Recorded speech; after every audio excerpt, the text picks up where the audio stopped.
नमस्कार, स्वागत है आप सभी का चैनल पर। आज के वीडियो में मैं आपको जामिया मिलिया इस्लामिया का एमए हिंदी का 2024 का प्रश्न पत्र हल कराने वाली हूं और मैं अभी बता दे रही हूं कि मैं आपको सिर्फ और सिर्फ इसका एमसीक्यूज़ वाला जो पोर्शन है, क्योंकि आप सभी को पता होगा कि इसमें 2 सेट होते हैं। एक सेट में यानी कि सेट ए में एमसीक्यूज़ पूछे जाते हैं और सेट बी में डिस्क्रिप्टिव क्वेश्चंस पूछे जाते हैं। तो मैं आपको 40 एमसीक्यूज़ वाला सेट कराने वाली हूँ। ये मैं आपको सारे प्रश्न हल कराऊंगी, तो वीडियो को एंड तक देखें। बाकी कोई डाउट या क्वेरी है तो कमेंट सेक्शन तो आपके लिए ओपन रहता ही है। डिस्क्रिप्टिव क्वेश्चंस कराने का कोई मतलब इसलिए नहीं है क्योंकि सबका आंसर राइटिंग का तरीका अलग अलग होता है। तो आंसर राइटिंग पे अगर आपको कोई दिक्कत आ रही है, कैसे आंसर राइटिंग को इम्प्रूव कर सकते हैं, उसमें मैं आपकी हेल्प कर सकती हूँ। बाकी एक एक प्रश्न को मैं आपको लिख के बताऊँ तो वो चीज़ संभव नहीं है ना।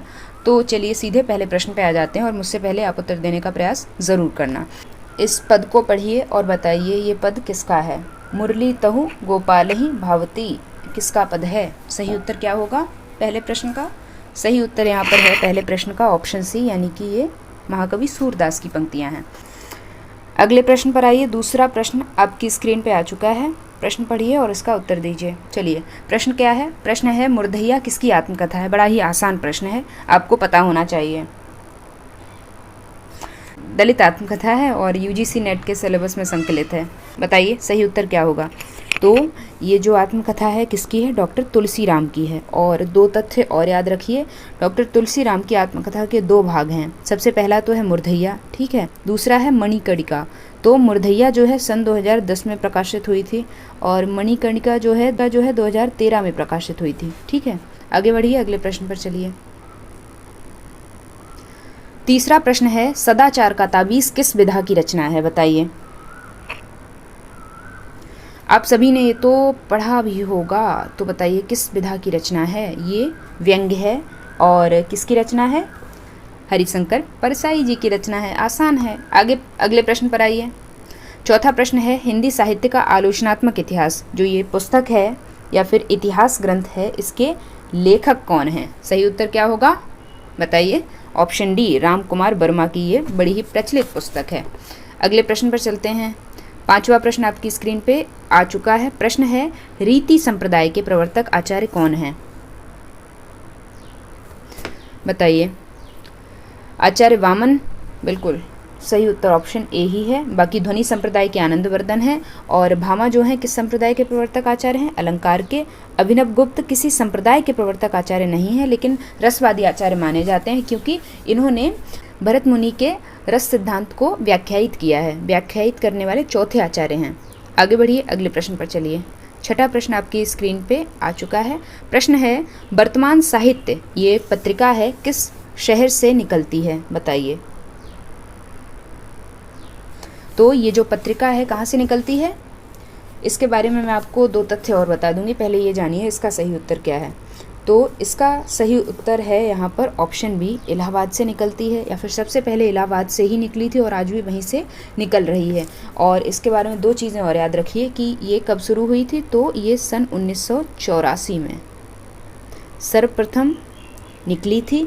और इसे शुरू किसने किया था, या फिर इसके संस्थापक और संपादक कौन थे? तो वो थे विभूति नारायण राय, ठीक है। 1984 विभूति नारायण राय ने शुरू किया था इसको इलाहाबाद से। अगले प्रश्न पर चलिए। 7वां प्रश्न आपकी स्क्रीन पे आ गया है। लिखा है फणीश्वरनाथ रेणु किस विचारधारा के लेखक हैं? ये तो आप सभी को पता होगा कि आंचलिक उपन्यासों का प्रवर्तन इन्होंने किया है। फिलहाल ये बताइए किस विचारधारा के लेखक हैं। तो सही उत्तर क्या होगा? Option D. अगर आपने रेणु को पढ़ा है तो आपको पता होगा कि इनकी रचनाओं में मार्क्सवाद दिखाई देता है या फिर मार्क्सवादी विचारधारा दिखाई देती है। अगले प्रश्न पर आइए। 8वां प्रश्न है जहाँ किसी शब्द की आवृत्ति होती है, ध्यान से पढ़िए, शब्द की आवृत्ति, आवृत्ति यानी कि रिपीटेशन। जहाँ किसी शब्द की आवृत्ति होती है वहाँ कौन सा अलंकार होता है? अनुप्रास होता है क्या? अनुप्रास नहीं होता है, क्योंकि अनुप्रास वर्ण की आवृत्ति की बात करता है ना। शब्द की आवृत्ति की बात होती है यमक में, जैसे कि कनक कनकते 100 गुनी मादकता अधिकाय, है ना, या खाए बौराए या पाए बौराए। तो यहाँ पर कनक कनक, ये जो शब्द है कनक 2 बार आ रहा है, इसकी आवृत्ति हो रही है ना। अर्थ भले ही दोनों स्थानों पर दोनों परिस्थितियों में अलग अलग निकल रहा है, लेकिन शब्द की आवृत्ति हो रही है, ठीक है। 90 प्रश्न पर आइए। आपको सबसे ज़रूरी है प्रश्नों को ध्यान से पढ़ना। तो प्रश्न है, सोरठा छंद में कितनी मात्राएं होती हैं? सोरठा है, दोहा है, चौपाई है, आपको रटा हुआ होना चाहिए कि कितनी पंक्तियां फिर कितने चरण होते हैं और कितनी मात्राएं होती हैं। तो 90 प्रश्न का सही उत्तर दीजिए। ऑप्शन डी यहाँ पर करेक्ट है, 11-13। ठीक है, पहले चरण में 11, अगले में 13।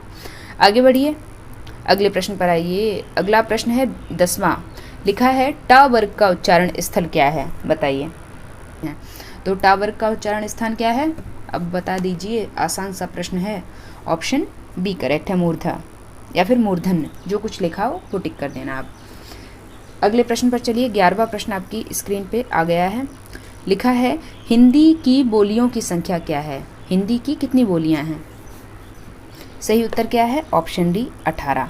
ठीक है, अगले प्रश्न पर चलते हैं। अगला प्रश्न है 12वां। लिखा है संचारी भाव की संख्या। काव्य शास्त्र से संबंधित ये प्रश्न है, बताइए।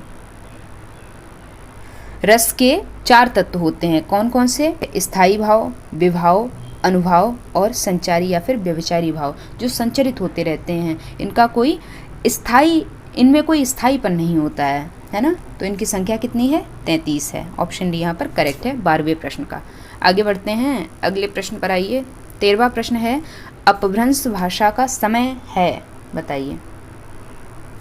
आपको हिंदी भाषा का जन्म कैसे हुआ ये तो पता ही होगा। सबसे पहले संस्कृत आती है ना, ये मतलब बताने की ज़रूरत है नहीं। उसके बाद में पाली आती है यहाँ पे, उसके बाद में प्राकृत आती है, उसके बाद में अपभ्रंश आती है, उसके बाद में सौरसेनी इत्यादि या फिर अभट्ट, उसके बाद में हिंदी आती है।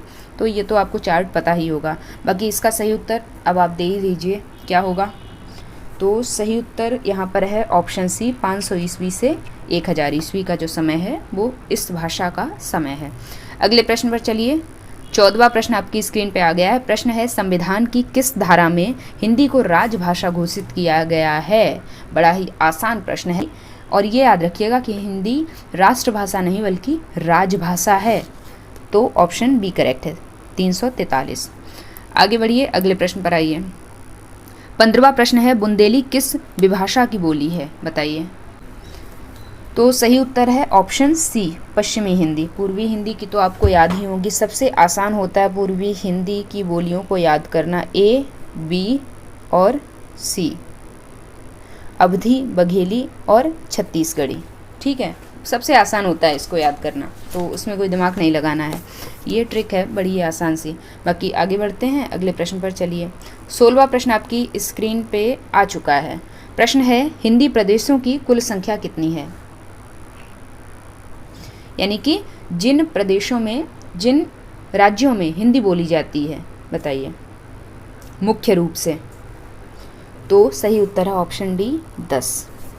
अगले प्रश्न पर चलते हैं। 17वां प्रश्न क्या है? प्रश्न है सौष्ठववादी आलोचक या फिर स्वच्छंदतावादी आलोचक, दोनों का अर्थ एक ही है, तो बताइए किसे माना गया है? कौन सा ऑप्शन सही है बताइए। ऑप्शन सी करेक्ट है, नंदुलारे वाजपेयी। आगे बढ़ते हैं, 18वें प्रश्न पर आइए। 18वां प्रश्न है असाध्य वीणा किस विधा की रचना है? ये अज्ञे की रचना है, बड़ी ही प्रचलित कविता है और लंबी कविता की श्रेणी में आती है। ये जो मैंने बता ही दिया कविता विधा की रचना है, तो ऑप्शन बी करेक्ट है।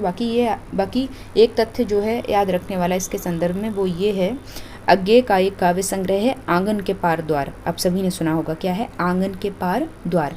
उसमें ये संकलित है, लंबी कविता है। और आंगन के पार द्वार जो है सन 1961 में प्रकाशित महत्वपूर्ण काव्य संग्रह है अज्ञे का। अगले प्रश्न पर आइए, 19वां प्रश्न। 19वां प्रश्न है कबीर के आलोचक, ये एक आलोचनात्मक ग्रंथ है, बताइए इसके लेखक कौन हैं? तो सही उत्तर क्या होगा? ऑप्शन ए करेक्ट है, डॉक्टर धर्मवीर। और मैं फिर से बता रही हूँ कि डॉक्टर धर्मवीर और धर्मवीर भारती, गुनाहों के देवता जिनकी रचना है, दोनों लोग अलग अलग हैं। ठीक है, 20वें प्रश्न पर आइए। प्रश्न है हंस के वर्तमान संपादक कौन है? वैसे तो मुंशी प्रेमचंद जी अगर होते और वर्तमान नहीं लिखा होता तो आप धड़ल्ले से टिक कर सकते थे, लेकिन फिलहाल पूछा गया है कि वर्तमान संपादक कौन है। तो ऑप्शन कौन सा करेक्ट है? ए करेक्ट है, संजय सहाय। 21वें प्रश्न पर चलिए। प्रश्न है जामिया में हिंदी के प्रथम शिक्षक कौन थे? बताइए। जो जामिया मिलिया इस्लामिया संस्थान है, इसमें हिंदी के प्रथम शिक्षक कौन थे? कौन सा ऑप्शन करेक्ट है? ऑप्शन ए करेक्ट है, देवदास गांधी। ठीक है, तो अगर नहीं पता था तो इसको नोट कर लीजिएगा। अब आप देख सकते हैं कि इस तरह के भी प्रश्न पूछे जाने की संभावनाएं हैं। बाकी आइए अगले प्रश्न पर चलते हैं। अगला प्रश्न है, व्यास सम्मान 2023 के विजेता साहित्यकार कौन है? 2024 का प्रश्न पत्र है, इसलिए 2023 के विजेता पूछे गए हैं। आप 2026 में देने जाएंगे तो आप 2025 के व्यास सम्मान हो गया या फिर साहित्य अकादमी हो गया या फिर ज्ञानपीठ पुरस्कार हो गया, इनके विजेता आपको याद करके जाने होंगे। तो सही उत्तर क्या है यहाँ पर बताइए? व्यास सम्मान 2023 के विजेता साहित्यकार, कौन सा ऑप्शन करेक्ट है? ऑप्शन बी करेक्ट है, पुष्पा भारती। अगले प्रश्न की ओर चलते हैं। अगला प्रश्न है 23वां, लिखा है साहित्य अकादमी पुरस्कार 2023। फिर से मैं कहूँगी कि ये 2024 का प्रश्न पत्र है, इसलिए 2023 का पूछा गया है। आप 2026 में देने जा रहे हैं एग्ज़ाम, तो आप 2025 के ये सारे तथ्य याद करके जाएंगे। फिलहाल इसका उत्तर दीजिए क्या होगा? तो यहाँ पे ऑप्शन डी करेक्ट है, संजीव। अगले प्रश्न पर चलिए, 24वां प्रश्न। प्रश्न है, पेन अमेरिका द्वारा नाबोकोव पुरस्कार 2023 के विजेता साहित्यकार कौन हैं? ऑप्शन सी करेक्ट है, विनोद कुमार शुक्ल। अगले प्रश्न पर आइए। 25वां प्रश्न आपकी स्क्रीन पे आ चुका है। प्रश्न है, इनमें से कौन प्रवासी साहित्यकार नहीं है? बताइए, इनमें से कौन प्रवासी साहित्यकार नहीं है? इसमें मुझे थोड़ा सा डाउट है, क्योंकि मेरे अकॉर्डिंग ऑप्शन सी करेक्ट है, लेकिन अगर आप में से अगर किसी को क्लैरिटी है तो आप कमेंट सेक्शन में इसका आंसर ज़रूर दे देना। तो ये आपका होमवर्क है, क्योंकि मुझे इसमें 100% श्योरिटी नहीं है, तो मैं गलत बताना नहीं चाह रही हूँ। इसलिए अगर आप श्योर हैं तो इसका उत्तर आप कमेंट सेक्शन में दे देना, ठीक है? मैं पिन कर दूँगी उसको। बाकी आइए अगले प्रश्न पर। 26वां प्रश्न है, हिंदी साहित्य की भूमिका के लेखक, एक इतिहास ग्रंथ है, बड़ा ही प्रचलित, आप सभी ने पढ़ा होगा या फिर पढ़ना चाहिए। तो इसके लेखक कौन हैं? कौन है? आचार्य Hazari Prasad Dwivedi. Option B correct है। अगले प्रश्न पर आइए। अंधेरे में कविता के रचयिता कौन है? लंबी कविता है, किसकी है बताइए? जिनकी ब्रह्म राक्षस भी लंबी कविता है, बड़ी प्रचलित। ऑप्शन सी करेक्ट है, यानी कि ये गजानन माधव मुक्तिबोध की कविता है। और गजानन माधव मुक्तिबोध की कविताओं में मार्क्सवादी विचारधारा दिखाई देती है, अंधेरे में कविता में भी दिखाई देती है।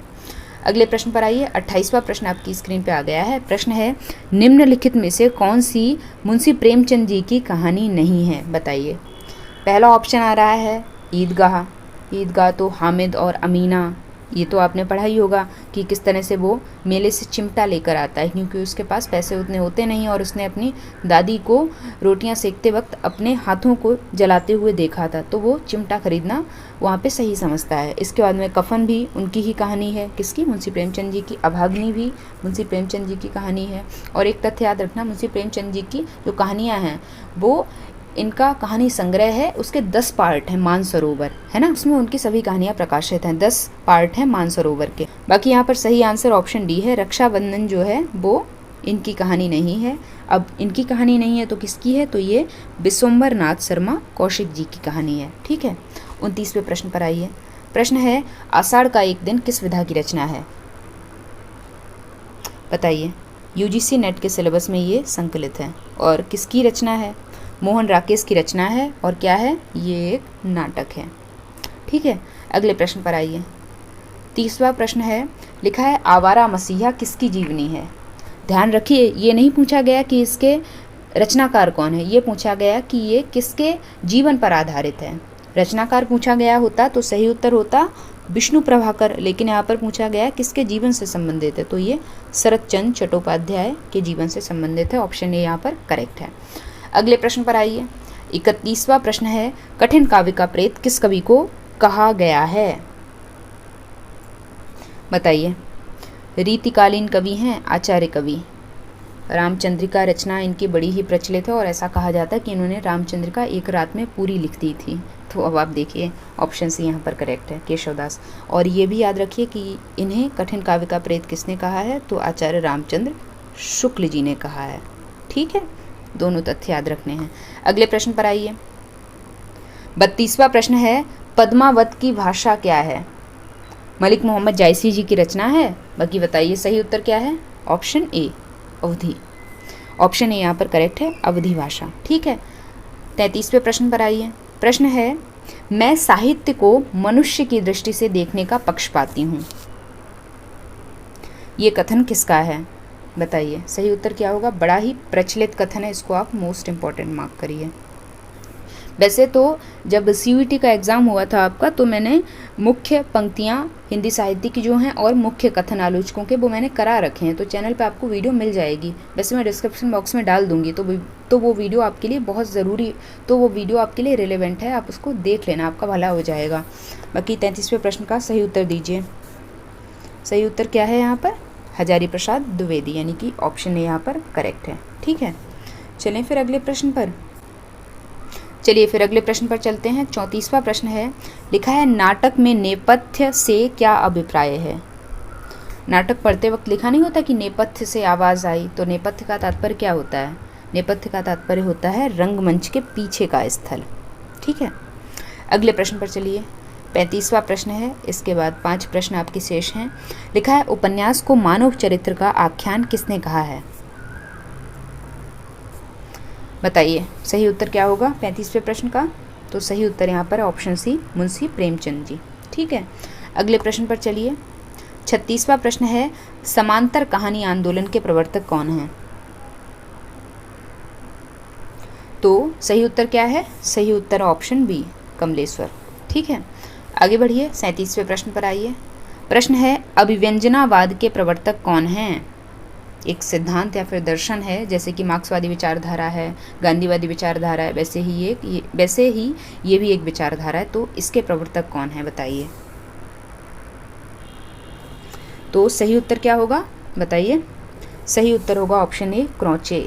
इनका पूरा नाम बता दूं, इनका पूरा नाम है बेनेडेत्तो क्रोचे। ठीक है, 38वें प्रश्न पर आइए।